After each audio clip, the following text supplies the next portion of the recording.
آج سے 700 سال پہلے ایک آدمی نے دنیا کو قریب بالکل ہی فتح کر لیا تھا۔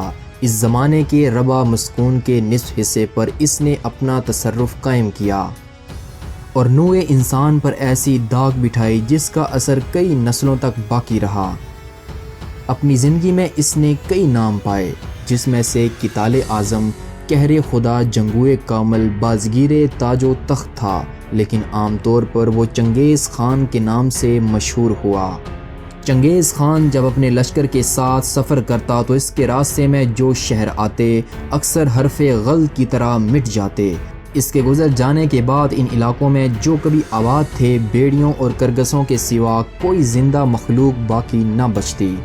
انسانی جانوں کی ایسی تباہی آج کل کے انسان کے تخیل کو حیران کر دیتی ہے۔ حالانکہ دوسری جنگ عظیم کی تباہی کے مناظر چشم تصور سے ایسے دور نہیں کہ ایک خانہ بدوش سردار چنگیز خان نے صحرائے گوبی سے خروج کیا۔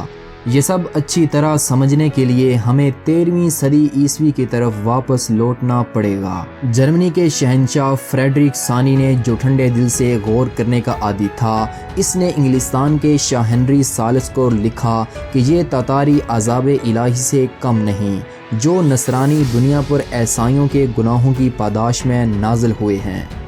یہ تاتاری دراصل اسرائیل کے 10 گمشدہ قبائل کی نسل سے ہیں، جن کو سامری کے سنہرے بچڑے کو پوجنے اور بت پرستی کی سزا دینے کے لیے ایشیا کے ویران صحراؤں میں بند کر دیا گیا تھا۔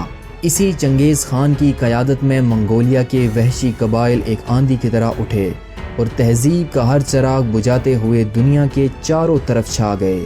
600 برس قبل جو بادل صحرائے عرب سے نمودار ہوئے تھے، انہوں نے باغ آدم پر رحمت کے موتی نچھاور کیے تھے، لیکن 600 برس بعد صحرائے گوبی سے جو آندھی نمودار ہوئی، اس میں بادلوں کے بجائے پھٹے ہوئے آتش فشاں پہاڑوں کا دھواں تھا، اور اس دھوئیں کے بادلوں کے لحاف میں اس آتشی مادے کا بے پناہ سیلاب تھا جو شہروں اور بستیوں کو جلاتا ہوا گزر گیا۔ مذہب دنیا کے لیے چنگیز خان کی فوج کا طریقہ جنگ بالکل نیا تھا۔ دنیا ان کے لیے ایک وسیع شکارگاہ تھی۔ خانہ بدوش تاتاریوں کے پاس گھوڑوں کی کوئی کمی نہ تھی۔ بھیڑ بکریوں کے علاوہ وہ گھوڑوں کے گوشت اور دودھ پر گزارا کرتے تھے۔ اس کے علاوہ وہ جنگل کے ہر جانور کا گوشت کھا جاتے تھے۔ صحرائے گوبی میں شہروں اور بستیوں کا نام نہ تھا۔ اگر کہیں بارش ہو جاتی تو یہ خانہ بدوش وہاں جا نکلتے، اور جب تک ان کے مویشی گھاس کا آخری تنکا تک نہ چر لیتے وہ وہیں رہتے، اور پھر جب کوئی مسافر پیغام دیتا کہ فلاں مقام پر بارش کے چند چھینٹے پڑے ہیں تو وہ ادھر کا رخ کر لیتے۔ بعض اوقات نئی چراگاہوں کی تلاش میں ایک قبیلے کی دوسرے قبیلے کے ساتھ لڑائی ہو جاتی۔ فطرت کے ساتھ ایک دائمی جنگ نے ان لوگوں کو حد درجہ جفاکش بنا دیا تھا۔ وہ کئی دن تک گھوڑے کی پیٹھ پر بیٹھ سکتے تھے اور کئی دن تک بھوکے رہ کر لڑ سکتے تھے۔ چنگیز خان نے بڑے سرداروں کی سرکوبی کرنے کے بعد انہیں اپنا مطیع و فرما بنا لیا۔ پھر خانہ بدوش تاتاریوں کے سامنے ان ممالک کے نقشے پیش کیے، جہاں لہلہاتے باغات، سرسبز کھیتیاں اور سدا بہار چراگاہیں تھیں۔ لوٹ مار کی ہوس نے تمام خانہ بدوشوں کو چنگیز خان کے جھنڈے تلے جمع کر دیا۔ تاتاری ہمسایہ ممالک پر بھوکے عقابوں کی طرح چھپٹے، اور چند سالوں بعد چنگیز خان کی افواج شمال اور مشرق کے کئی ممالک پر قبضہ کر چکی تھی۔ ہمسایہ سلطنتیں ان کی فتوحات کی رفتار پر حیران تھیں۔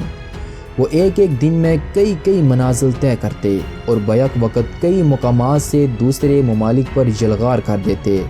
ان ممالک کی افواج حملہ آوروں کو روکنے کے لیے کسی ایک سرحد پر جمع ہوتیں۔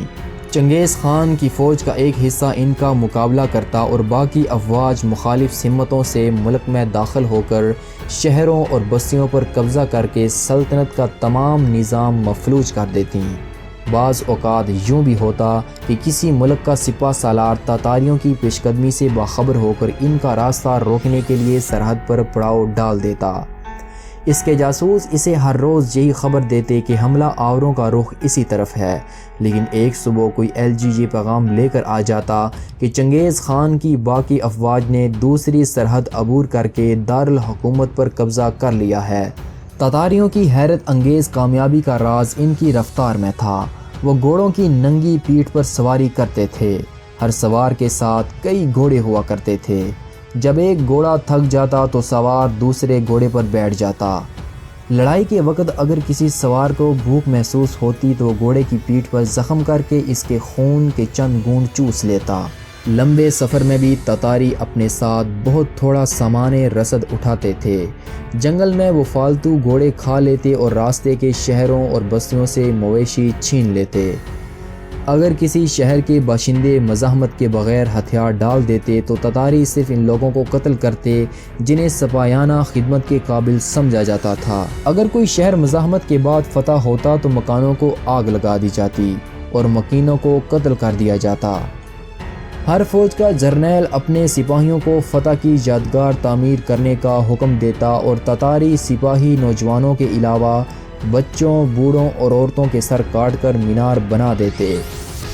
پھر جس فوج کا مینار سب سے بلند ہوتا اس کے افسروں اور سپاہیوں کو چنگیز خان شاباش دیتا۔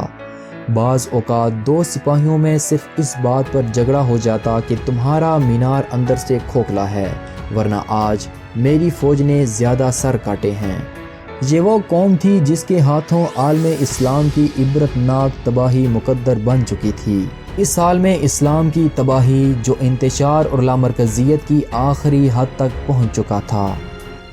ان مسلمانوں کی تباہی جو غفلت کی نیند سو رہے تھے، جو احکام الہی پر عمل پیرا ہونے کی بجائے اپنی خواہشات کے مطابق اس کی تعویلیں گھڑنے کی عادی ہو چکے تھے۔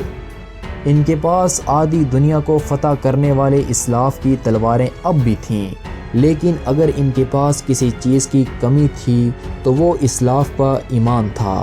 یہ تھے تاتاریوں اور تیموجن کے ابتدائی حالات۔